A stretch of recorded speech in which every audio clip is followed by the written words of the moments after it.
In this lesson, I want to talk briefly about a legal issue that's often overlooked in planning a website: copyright.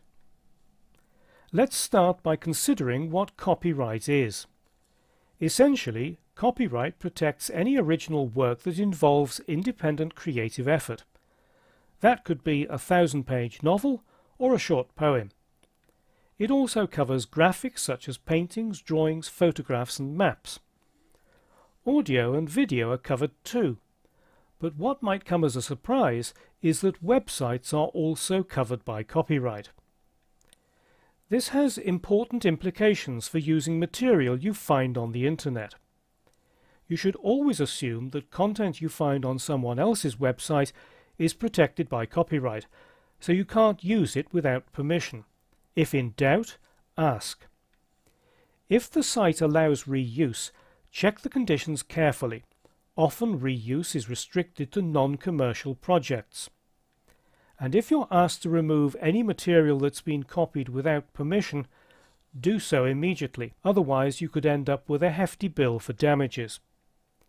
If you need images or music, consider using a royalty-free library such as iStock Photo or Getty Images, which gives you the right to use professionally created content for a single fixed payment. You don't always need permission. You can freely use anything that's in the public domain. But be careful. Just because something's on the internet doesn't mean it's in the public domain. Works usually enter the public domain because the copyright on them has expired, normally 70 years after the creator's death. Work released under Creative Commons and open source licenses can be copied or adapted, but usually under specific conditions, such as attributing the original creator or non-commercial use. You can sometimes quote a short extract of text or use a short clip of video for a review or contemporary news coverage under what's known as fair use or fair dealing, but the emphasis is on short. What about the copyright of your own website? As soon as you publish a photograph, article, video or complete website, it's protected. Registration with a government agency is optional.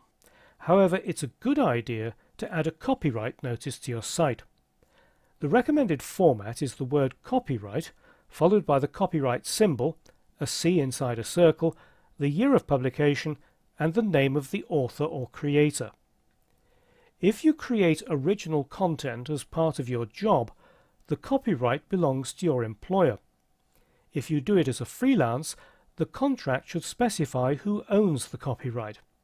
Work for hire means the copyright belongs to the person or organization paying you. You can find out more about copyright by following the links in copyright.html in the Web Basics folder of the course assets. Although the laws are slightly different in each country, they're all based on international conventions, so the basic principles are the same around the world. This page also contains links to royalty-free libraries and to the rather grimly named Morguefile, where you can find images that are free to use without payment.